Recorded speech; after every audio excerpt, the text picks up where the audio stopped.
Dito ako ngayon sa University of Qatar.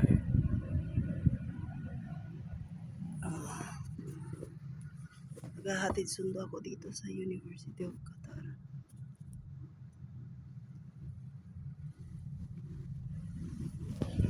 Ito yung araw-araw na trabaho.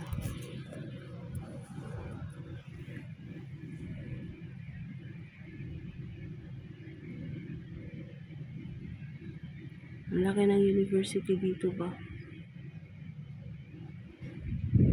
20 hectares yung university dito.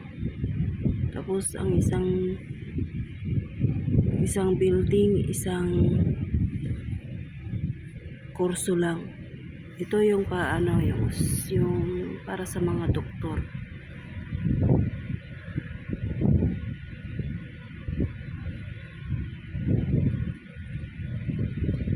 Tapos yung mga sa economics.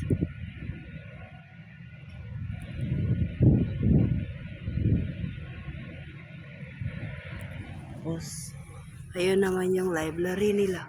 Ang laki-laki. Yan. Kita ba? Yan po yung library nila.